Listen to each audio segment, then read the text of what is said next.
ராசி அன்பர்களே, அஷ்டமாதிபதி அஷ்டமத்தில் இருப்பது யோகமே. அவ்விடத்தில் 4ஆம் வீட்டதிபதி விளங்கும் ஒரு நன்மையான காலமும் ஆயினும் தாயினுடைய உபதேசம் கேட்க மாட்டார்கள். ஆனாலும் நீரில் கண்டம் உண்டு, கவனம் தேவை. தன்னுடைய தாய்க்கு உடல்நிலை பாதித்திருந்தால் சரியாகும். 7இல் உள்ள சூரியனும் புதனும் மனைவி வழியில் தனம் சேர்க்க ஒரு புதிய உத்தியோகத்தில் ஜாயின் பண்ணி அதாவது சேர்ந்து லாபம் காண்பர். வெகு தூர பொழுதுபோக்கு உற்சாக பயணத்திற்கு உகந்த காலமாக இக்காலம் உள்ளது.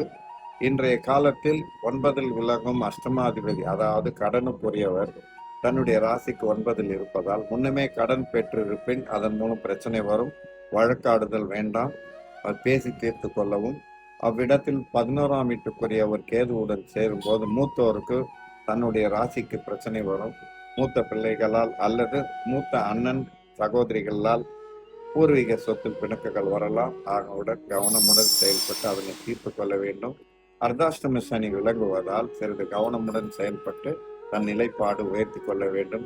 இது சந்திரஷ்டமம் காலம் என்பதால் கவனம் தேவை. ஆயினும் சந்திரன் சந்திரஸ்தானத்தில் ஆட்சி பெறும்போது அந்த சந்திராஷ்டமம் வேலை செய்யாது. வாக்கால் செயல்பட்டு வெற்றி காணும். தன்னுடைய உயர் பதவி அதாவது ப்ரொஃபசர், லெக்சரர், வக்கீல் இவர்கள் அனைவரும் லாபம் காண்பர். இது ஒரு திருப்பு முனையான காலமாய் போராடும் காலமாக அமையும்.